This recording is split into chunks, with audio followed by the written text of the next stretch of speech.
bienvenue, c'est Anfan et aujourd'hui je suis donc à Shenzhen en Chine pour vous parler de nouveaux smartphones. En effet, Honor vient d'annoncer son tout nouveau smartphone, le Magic, qui vient compléter toute la gamme qu'on connaissait déjà chez Honor. Le seul hic, c'est que ce smartphone est pour l'instant disponible qu'en Chine et il sortira peut-être un jour en Europe, mais en attendant c'est que la Chine. Très honnêtement j'y crois quand même. Toujours est-il qu'en Chine, le Magic est positionné à 3699 RMB, c'est quasiment le prix d'un Mate 9 chez Huawei. Ce qui veut dire que Honor est en train de monter en gamme et c'est assez drôle parce que je me souviens encore de son lancement il y a 3 ans en Chine et il y a 2 ans en France. Le Honor était plutôt positionné entrée de gamme, milieu de gamme. Là on est en train de monter clairement en gamme et c'est assez drôle. Et c'est aussi très drôle de voir que jusqu'à maintenant Honor était une sorte de, je vais pas dire sous-marque, mais proposait des produits qui restaient quand même assez similaires à Huawei. Et là le Magic est complètement différent puisque aucun produit chez Huawei ne ressemble justement au Magic.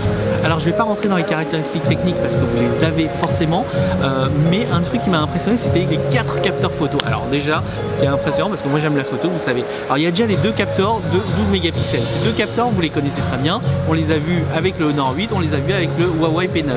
Comme pour le Honor 8, il y aura ce capteur noir et blanc mais il ne pourra pas servir pour le noir et blanc. Donc il servira juste pour la profondeur de champ et c'est plutôt sympa. Bon après maintenant on aime ou on n'aime pas. Toujours est-il que ça permet quand même de monter à des ouvertures de f0.95 quand vous faites le shoot en combinant les deux. Donc ça c'est plutôt cool.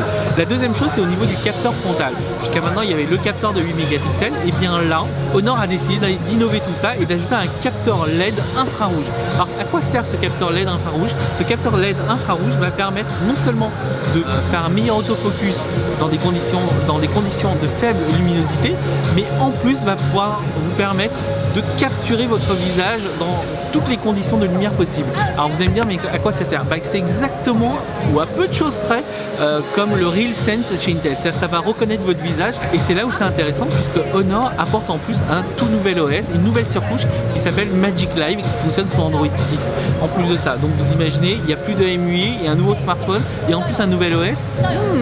C'est assez drôle quand même. Bref, toujours est-il qu'en combinant le Magic Live, donc cette surcouche Magic Live avec ce capteur LED, bah, ils vont pouvoir faire des petites choses au niveau de la sécurité plutôt sympa. Typiquement on a pu voir un exemple qui était tout con, c'était des SMS qui arrivaient. Jusqu'à maintenant c'est vrai qu'on nous donnait des exemples, quand vous recevez un SMS, soit vous l'affichez, soit vous l'affichez pas. Et bien là c'est très drôle puisque tant qu'il ne va pas reconnaître votre visage, il va juste afficher comme quoi vous avez reçu un SMS et dès qu'il va reconnaître votre visage, boum, il va vraiment afficher le contenu du SMS. C'est tout bête comme ça mais je trouve que c'est quand même plutôt intéressant. Après pour tout le côté service, Magic Live, etc. Il y a du paiement en ligne, il y a du paiement par téléphone, etc. Il y a plein de choses qui arrivent en même temps. Je ne pourrais pas tout vous résumer, je vais juste vous donner un petit aperçu et c'est vrai que le lancement était plutôt sympa. J'ai jamais vu autant d'asiatiques fans d'une marque autour des stands et c'est vrai qu'il y a eu du monde et c'était plutôt sympa.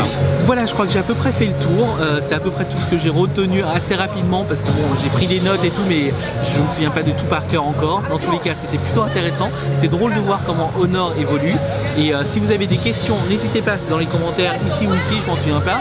N'hésitez pas à vous abonner aussi à cette chaîne tout simplement parce que moi ça me fait plaisir et puis ça se trouve on sera plein et ça c'est pas mal. Et puis si vous avez donc des questions, commentaires ou sur le journal du geek là où je vais faire la prise en main. Et puis en attendant, moi je vous dis à très bientôt sur une prochaine vidéo. Ciao!